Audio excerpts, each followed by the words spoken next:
Olá, hoje nós estamos no ateliê do André Carvalho. Ele é músico e luthier e nós vamos mostrar a arte de construir instrumentos musicais.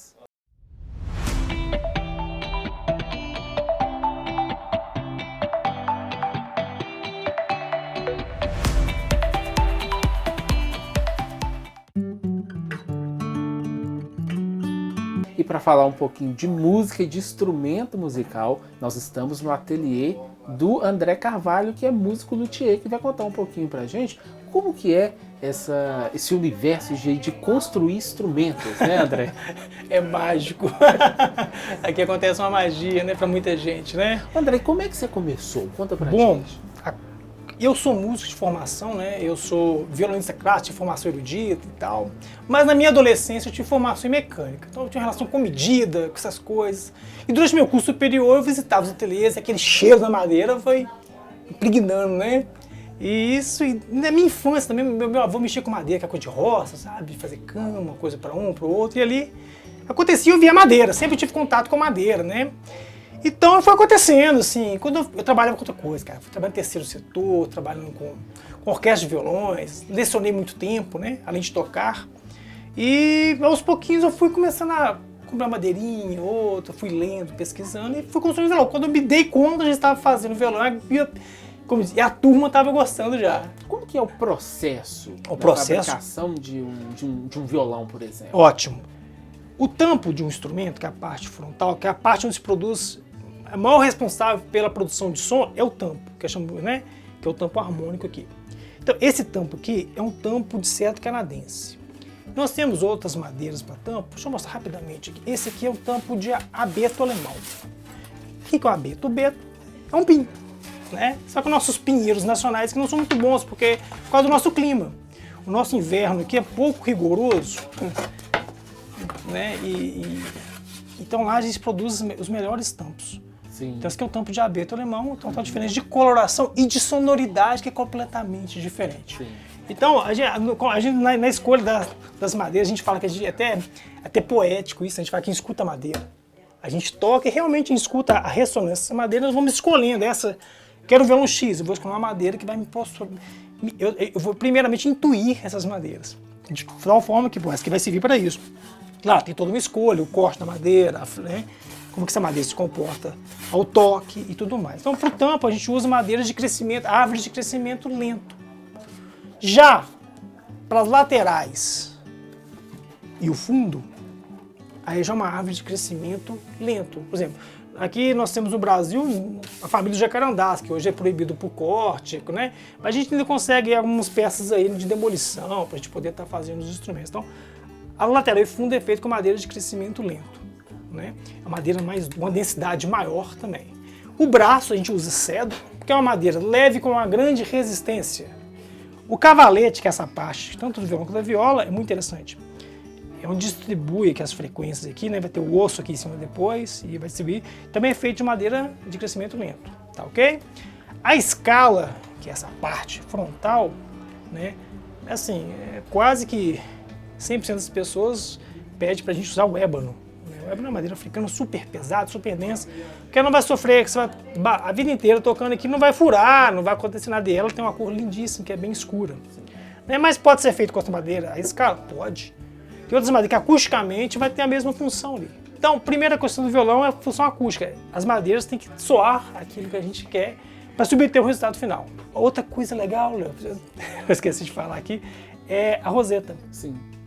Né? Esse adorno aqui, ele é escavado no tampo e ele é colocado aqui, ele como se fosse uma abraçadeira. Como eu mostrei o tampo, ele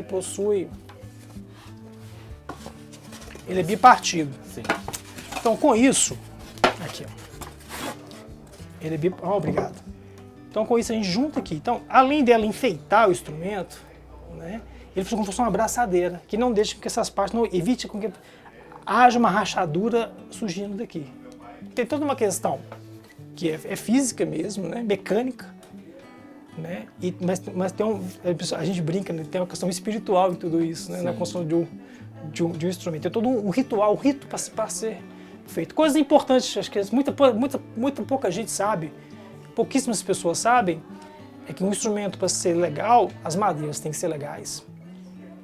Mas o clima deve ser respeitado. A gente hoje está com um clima sequíssimo, né? Pô, então 36% de umidade do ar. Então isso faz com que o instrumento tende a rachar. Muito instrumento acontece, muita avaria nessa época que está muito calor, né? E a umidade baixíssima. Então muito cuidado tem que ser tomado. Ele não pode ser exposto ao sol. Tão pouco também a muita umidade. E um instrumento desse você faz em quanto tempo? Bom, respeitando o clima. Exatamente, claro, exatamente. É em torno de 25 a 30 dias. Né? Bem como também o verniz que a gente utiliza, que eu utilizo, né? Assim, também é um negócio que mundo afora ele é colocado dessa forma, que é a goma laca indiana, né? Ela é diluída em álcool acima de 90%. Então ela resulta nessa resina aqui, ó. E aqui a gente passa, vou aplicar rapidamente, só pra gente ver aqui. É um paninho com algodão. Tá todo montado. Ah, né? Filetado. Aqui já tem centenas de demãos já de goma laca. O violão do Gustavo e a viola do Marcelo foram feitas pelo André. Eu vejo a luthieria, assim, a importância dela é que é diferente de você ir numa loja e comprar um instrumento que são todos iguais, né? Assim, com modelos diferentes e tal. Mas a luthieria você já pega um instrumento que vai ser ali feito sob medida, né? Utilizando materiais selecionados, né? Então terá um instrumento com uma qualidade superior, né?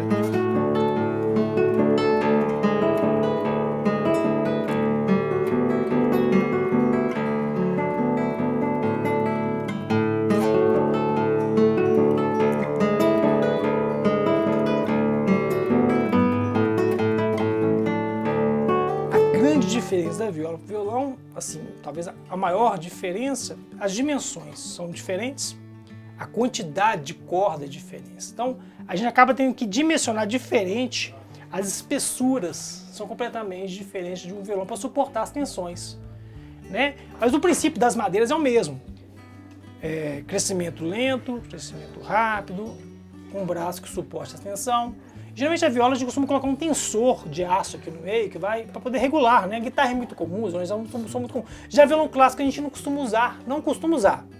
Bem que em violão de 7 cordas, de 8 cordas, a gente costuma colocar, porque a tensão se torna um pouco maior. Como o aço, a tensão é maior do que o violão, então é necessário esse cuidado a mais e com reforço. Além de ser um instrumento feito sobre medidas, com as madeiras que você escolher, e isso manda muito, na verdade é o que manda na sonoridade do instrumento, por ser uma peça que o luthier vai pegar e se dedicar na confecção dela, né, em cada detalhe, vamos dizer assim, claro que ele tem as ferramentas, né, que vão facilitar para ele fazer, mas é tudo de uma forma muito manual, cada detalhe, cada pedacinho da viola. Então isso acaba que a gente vai ter um instrumento, vamos dizer assim, mais resistente, a gente vai ter um instrumento com um timbre bem, né, do jeitinho que a gente quer, e a questão da afinação também, porque rola um assunto por aí que o violeiro ele passa metade da vida dele afinando a viola, a outra metade ele toca com ela desafinada mesmo, porque vai nele perde a paciência, né? Há quem diga que é muita corda para pouca madeira, então a tensão é muito forte. Mas aí com os luthiers fabricando a viola pra gente, a gente consegue ter uma viola que vai afinar, né? E vai segurar essa afinação enquanto a gente toca, isso é muito importante. Naquele estradão deserto, uma boiada descia pras bandas do Araguaia. O que tem de hoje fica por aqui. Até o próximo programa. De muita sabedoria, as ordens eram severas e a peonada obedecia.